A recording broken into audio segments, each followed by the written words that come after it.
Love languages. It is believed that there are five main love languages. These include words of affirmation, quality time, receiving gifts, acts of service, and physical touch. Now, how do we work through words of affirmation? That would be using words to express that you love someone, reminding them that you love them, telling them that they're beautiful, complimenting them when they do a good job, noticing new things about them and speaking up on it. That would definitely be using your love language through words of affirmation. Quality time. Spending quality time would mean this person values all the time that you spend together. They enjoy any time when they can have your undivided attention. Just spending time with you is exactly everything that they need. The third type, receiving gifts. Now, this is the thing where it can get hairy. I'm not talking about gold diggers or people who only want to be with you for what they buy you, but someone who thoroughly enjoys that you put thought and intention in something particular for them. Whether it's a card, a big gift, a small gift, something to eat, something that you know that they like. It's the fact that you took some time to think about something that they enjoyed and you presented it to them and made it in the form of a gift. That is their love language, receiving from you.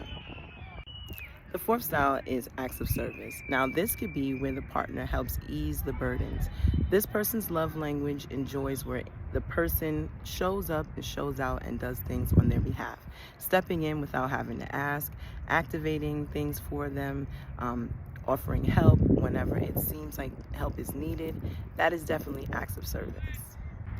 Now, if you're unsure of your love language, a good way to figure that out is to think about it like this.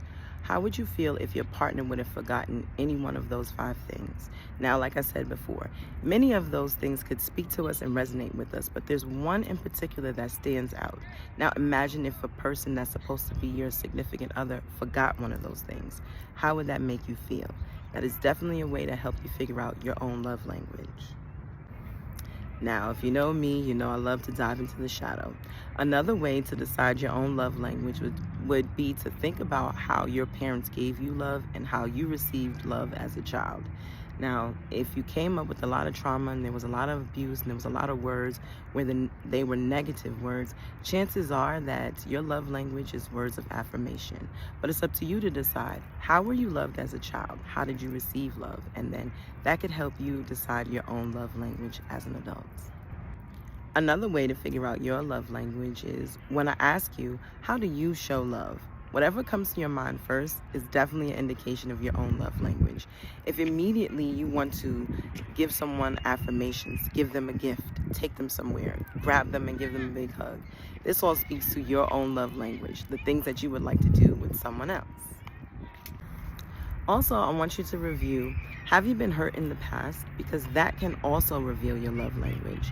And then in that case, you want to decide if these certain things are triggers based on that particular person or if that is legitimately how you feel.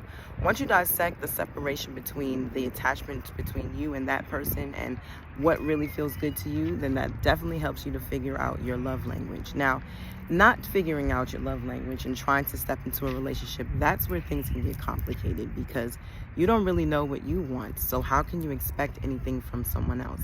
Love is a choice. Relationships are a choice. You can't expect things from people if they don't know what it is that you want. So learning your love language and learning your partner's love language is key as well. So if you ever get to that point when you're in a relationship and you're not sure and you can't really understand them, there are definitely some quizzes and some steps we can take, and I'll share that with you as well.